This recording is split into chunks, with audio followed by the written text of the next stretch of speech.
India's blitz specialist Nihal Sarin is on your screen, and he takes on the world number 1 Magnus Carlsen with a massive rating of 2893. This game is happening at Kolkata, the Tata Steel Chess India Blitz, and look at Nihal there. He looks quite focused. Magnus, as always, adjusts his pieces. It's rare to see Magnus come to the board on time, but here he is. In the background, we see a crowd gathering and excited for this big clash. We are about to rock and roll. A handshake, and Magnus opens the game with d4. Nihal brings his knight out to f6, c4, e6, knight to f3, and d5. We have the queen's gambit declined, and Magnus goes for the Catalan. Nihal pauses a bit. He's like, what should I do? Should I take the pawn, go into the open Catalan here, give a check with bishop b4, play bishop e7, many options. He goes for the check. Knight comes out. Ooh, this is slightly unusual than bishop d2. That's the more common move. Bishop g2 played, and Nihal goes for this b6 line, which is supposed to be very good, because black is essentially telling white that your knight on d2 is slightly misplaced. It should have been on c3. Bishop b2, all normal developing moves happening here, and Nihal has to decide about his bishop. Should he get it back? I don't think you want to trade ever. He goes rook e8, making a space for the bishop to go back to f8. Rook comes to c1. This file will open up later on, so the rook stands pretty well here. The time on the clock, Magnus has 3 minutes 2 seconds with what he began. It's the same. Nihal has spent around 30 seconds on the clock. So he's a little bit confused here. You don't want to play c5 because with a3 you may have to give up the bishop, which would be kind of trapped on the other side of the board. So maybe you want to get it back to f8. Nihal does it. He brings his bishop back to f8. He has 2 minutes 9 seconds. And now it's time for Magnus to take a decision.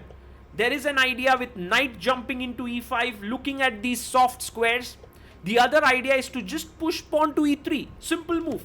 The main idea, of course, is to take the pawn, opening up the rook. These are the possibilities. Magnus also thinking here for 20 seconds. He takes the pawn on d5. Pawn takes makes so much sense, opening up the rook. But Nihal takes it with the bishop. Wow, that's a slightly bold decision there. It doesn't change the evaluation much, but I think what black now doesn't have is a center, and white can push e4. However, right now the square is well controlled, and black wants to strike in the center with c5. Magnus goes rook e1. He wants to play e4. Nihal can actually physically stop it with knight e4, but he goes c5. He lets Magnus play e4, and Nihal is like, you can't push forward, Magnus. What's your plan? Magnus pushes forward with the other pawn. Knight jumps into the center.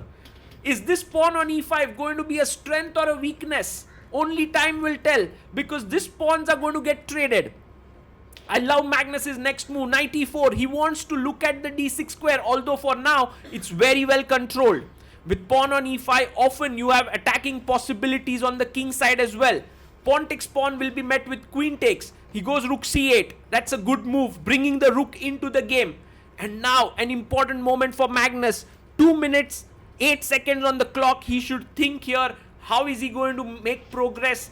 It's a position where black is doing really okay, but white has more space, and all depends on the next few moves. And Magnus is a genius in such positions. Can he show his class here?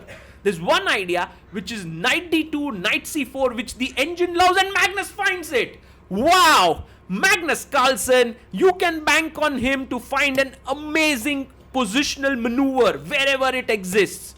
Beautiful. And now Nihal is of course tensed. If a knight comes here, forking both the rooks, that would be just very difficult to deal. So he stops the knight. Now Magnus jumps in with knight d6. He's ready to double his pawns. Now this pawn could become a weakness. Why not attack it here? Queen b6, I can attack it. However, Magnus has seen that in this way, rook c5, queen c5, knight jumping in, it will defend and attack. So Nihal goes c4. He's giving up a pawn. Wow, Magnus takes it. He's like, thank you, Nihal. Why did you give me a pawn? He's trying to think here, Magnus, because he can take with the rook, he can take with the knight. There are two possibilities. But what Nihal essentially is saying is, hey, I've doubled your pawns, my knight has now a stable square. It's actually a very deep positional decision by Nihal. Knight b6 played. If he manages to win this pawn, black will be just better. But Magnus, move by move, he's like saying to Nihal, you can't take the pawn now, your bishop is hanging. So solve that problem first. Nihal Sarin, of course, will solve it. By the way, the time has almost equalized here, which is great news for Nihal Sarin. The position hasn't. Bishop a6. Again, the pawn is hanging next. What does Magnus do? Bishop a3, defends the pawn with his bishop. And the thing is, the bishop will settle down on the c5 square. It's an excellent bishop there.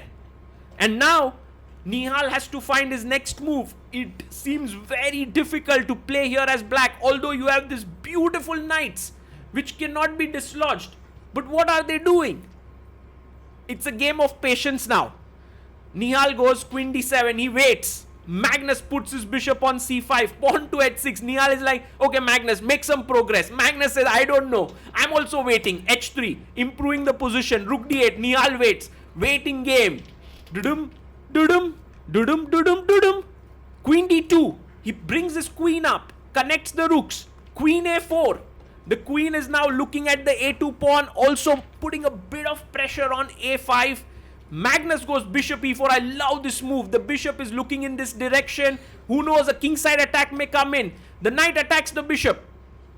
Do you want to put the bishop on this diagonal, like bring it back here? It doesn't feel right. Somehow you want to keep your bishop here. I think bishop f3 with the idea of king g2, later h4, h5. These are common ideas, and in such positions, Magnus is the boss. He has 53 seconds. Nihal has 38. He brings his bishop back to f3. Classy. Knight comes back. Nihal is like, okay Magnus, what's next? How do you make progress here? And this is very tough actually for both sides, because both sides have their pieces beautifully organized. Somehow a pawn break is very tough. g4, g5 looks really difficult. He brings king g2. This is the plan we were talking about. Sometimes when you don't have moves, just improve your position bit by bit. Again, Nihal is asked the question. 28 seconds, 27, 26, 25. Nihal, let's go. He goes back with the queen. Queen d7, again waiting. And Magnus now, does he double the rooks? Rook c2, rook c1. Seems like a good plan, by the way. You can double the rooks there. But Magnus also not able to find moves. h4, yes, that's a good move. Trying for h5. Bishop b5 played, improving the position once again. Tough position here. Bishop b5. Nihal ahead on the clock now. Magnus down to 18 seconds. He brings the bishop back. Maybe he wants to trade rooks. That could be some progress there. Or maybe he wants rook c5 followed by the other rook coming to c1. That could be the idea. But Nihal now down to 10 seconds. Oh my goodness, Nihal, make a move. Oh wow, this is so much pressure here. Knight c4, finally some trades. Magnus is happy because Nihal is the one who has blinked. Although Nihal's trade was pretty good for him. Rook c2 played. And now maybe do you want to go knight b6 with the idea of trading the bishops here with bishop d5. He's placed the knight on the other side. Good move. Rook c1. He trades. Takes on d5. Must take with the knight. Nihal makes a mistake. He takes on c2. He lets Magnus get control of the c file. This is exactly what Magnus needed. That was actually a very small error. And now bishop c5 attacking the pawn on a7. Magnus, all that he needs is one mistake. Again, the rook comes in to attack here. Knight jumps back. And now what do? Magnus a4. The pawn is kicking the knight away. If knight c8, rook c6. So he goes ahead. And now the king comes in. Even Magnus doesn't even take the pawn here. He's like, I'm going to be calm, cool, collected. Pushes the pawn to d5. Nihal is saying to Magnus, your double pawns are not going anywhere. My f5, e5 pawns could become dangerous. Magnus snatches the pawn. Takes, bishop takes. Knight takes the a5 pawn. d7, making a queen. If king e7 queens. That was the trick. He comes back. What a move. Bishop c5, cutting the king off. If you take I queen, g6 played. King e3. Now bringing the king over. The king is actually going to run like boom, boom, boom, boom. He goes bishop f8. Magnus, king comes back by Nihal. The bishop now kind of dominates the knight. King comes up. Nihal is once again telling Magnus, can you break through? But this time, I'm sure Magnus has a way. Pawn takes pawn and brings the king in. Ooh, the king is coming in. Magnus knows that he's winning. But Nihal comes back. He takes away this square from the king. King is coming from c7. Pawn takes, king c7, and the knight moves away. Do you queen? Is it winning? Magnus says, maybe it is. I don't want any risks. I have 10 seconds. He comes back, bishop d2, attacking the pawn here. King moves forward.